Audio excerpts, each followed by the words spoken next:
Isang sanggol ang napulot ng mga tanod sa loob ng isang plant box o taniman ng mga halaman sa QC. Mabuti na lang at merong nakakita agad sa baby. Kung hindi daw, baka nalapa na raw ito ng mga aso. Gutom na gutom at nangihina na ang sanggol na nasa gitna ng mga tanod sa Barangay E. Rodriguez sa QC. Natagpuan ng mga tanod ang halos isang buwang sanggol na babae sa isang plant box sa tapat ng bahay na ito pasado alas 10 kagabi. Kalating oras na siya na iniwan sa labas. Kasi napansin din ng babae, may tumatahol na aso, tsaka may umiiyak. Paglabas ng babae, nakita niya ngayon na may aso, tsaka yung bata. Buti na lamang daw at nakita ng isang residente si baby bago pa maunahan ng mga aso. May aso po dito sa tapat kanina. Parang inaamoy-amoy po yan dito. Pangalawang beses na raw ito na may nag-iwan ng sanggol sa lugar. Kinaumagahan, bidang-bida ang sanggol sa barangay. Napaliguan at nabihisa na si baby. May mga nag-donate na rin ng damit at gatas. Meron pang gustong umampon sa bata. Gusto ko. Kung pwede, gusto amin na eh. Dinala na ang sanggol sa Social Services Development Department ng QC. Pero paliwanag ng ahensya, marami munang prosesong pagdaraanan bago mapaampon ang bata. Hindi mo tinurn over sa dapat mong pagdalhan, then you can be charged of kidnapping, no, and even trafficking. Bago ipaampon ng sanggol, kailangang ilagak muna ito sa isang child placing institution para mabigyan ng sapat na panahon na 3 hanggang 6 na buwan para mahanap ang ina nito at alamin kung interesado pa ba siyang maibalik ang kanyang anak. Aalamin din kung may sapat siyang kakayahan para buhayin ito at kung dapat ba siyang kasuhan sa pag-abandona sa kanyang anak. Franz Noguera, News 5. Sugatan ng isang pedestrian at motorista sa magkahiwalay na aksidente sa QC at Caloocan. Kaya Rescue 5, saklolohan niyo.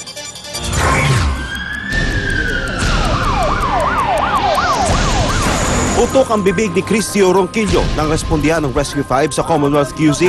Agad naming nalinis ang galo sa kaliwang paa at sugat sa kanyang bibig.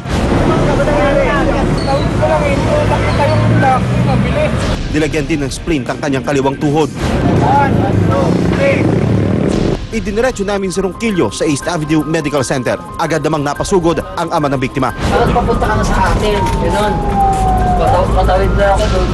Siraun ko tumawid iniwasan niya Humampas sa kalsada ang ulo ni Mon Carlo matapos mabangga ang isang palaboy sa Bankers Village sa Caloocan. Ano nga, hihiga tayo ha. 1, 2, 3, dana. Nilinis namin ang mga galo sa kanyang kanang paa at nilagyan ng yelo ang kanyang muka. Chinek din namin ang kanyang blood pressure.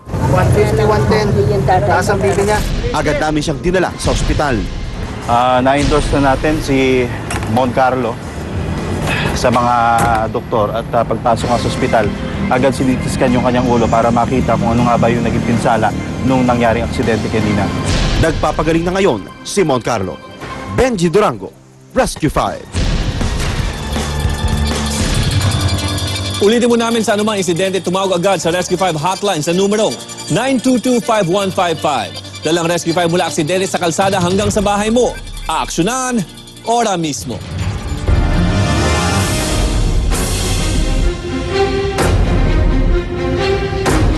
Sinubaybayan ng taong bayan ang impeachment trial ni Chief Justice Corona. Ano kaya ang masasabi ng publiko sa naging hatol ng Senado? Hindi mapigil sa kahihiyaw at kasasayaw ang anti-corona group na ito sa labas ng Senado. Yan ay matapos selyohan ni Senator Judge Bong Revilla ang 16 na boto na kailangan para makakonvict si Chief Justice Renato Corona. Guilty. Halos 3 oras na inabangan ng higit 100 rallyista ang hatol ng Senado.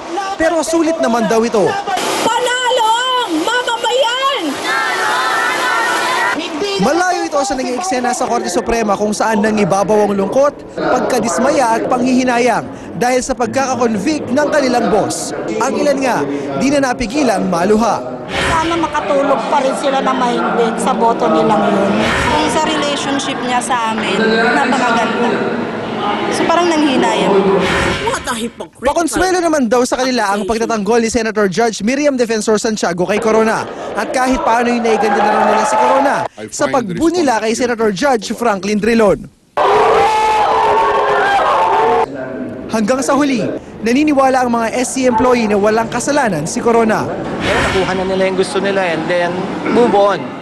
Let's continue Kawawa naman yung publiko na nag-aantay ng serbisyo natin. Hati naman ang publiko sa kinahinatnan ng impeachment trial. Kasi dapat maaga pa lang, inano na niya yung asset niya para hindi siya nahatulan. Dapat kung sino yung misala, parusahan. Para naman ang mga Pilipino naghihirap, magkaroon naman ng pag-angat kahit konti. Pero ngayong tapos na ang tinatawag ng ilan na Corona novela, hiling ng mga ordinaryong Pinoy, mapagtuunan naman daw sana ng pansin ang mga tunay na problema ng bayan. Gerard Garcia, News 5. Ikinatuwa naman ng dating nasibak na empleyado ng korte na nasibak din dahil sa hindi tamang pagdedeklara ng SALN ang naging hatol kay Chief Justice Renato Corona. Ang sabi ni Delta Flores, patuloy lang daw ito na patas ang batas maging sa maliit o malalaking tao. Si Flores po ay isang court interpreter dati na ilang beses ding nabanggit ng mga senator judge na ikinumpara nila sa ginawa ni Chief Justice Corona. Sinibak si Flores sa Regional Trial Court ng Panabo City, Davao del Norte dahil sa hindi niya naisama sa kanyang SALN na meron siyang pag-aaring karinderya. Hindi daw kasi niya alam na dapat palang ideklara ang karinderya pero ngayon natuto na raw siya. Parang may tsansa din ng iba na hindi lang kaming mahihirap, kaming mga maliliit na empleyado, ang pwede nilang. Mga balita naman mula sa internet, football crazy po ang Europa. Pero akalain nyo ba makakahanap pa sila ng paraan para malaro ito gamit ang mga kotse? Panoorin nyo po. Nakasakay ang mga player sa loob ng mga kotse at pilit nilang pinapasok ang higanting bola sa loob ng net. Ano po, tingnan nyo. Ang bawat team, binubuo lang ng 2 player na pwede maging striker, defender at goalkeeper. Yun nga lang, medyo nahirapan ang ilang driver dahil nag-overheat daw o nag-overheat ang kanilang radiator. Pambihira naman itong susunod na item ng pagmamahal ng mag-asawa sa Nebraska, USA. Lagi kasing terno ang kanilang damit. Kung ano ang design ng necktie ni Mel Schwank, ganun din ang design ng damit ni Joey. Umabot na nga sa 164 ang bilang ng custom-made nilang mga damit. Sa tagal ng gawain ito nila, nakalimutan na ng mag-asawa kung kailan nila ito sinimulan. Ang sekreto raw, sa matagalan nilang pagsasama ni Mr. ay ang boss o si Mr. ang boss mula 8 hanggang 5 p.m. at si Mrs. naman ang bossing tuwing 5 p.m. hanggang alas 8 ng umaga. Balik muna sa inyo, Paolo at Sherry. Mukhang nag-match naman ang suot natin. Hindi naman natin ginaya yung couple. Oo nga. Susunod, Palasyo. May napipisil na ba ang kapalit ng pinatalsik na si Chief Justice Corona? 2 milyong batang Pinoy malnourished daw, sabi ng DepEd. Baon tips para sa mga chikiting ngayong magpapasukan. Alamin natin. At click ngayon sa internet. Video ng aso na hanep kung magtango. Panoorin po natin ang buong video mamaya. Lahat ng yan sa pagbabalik ng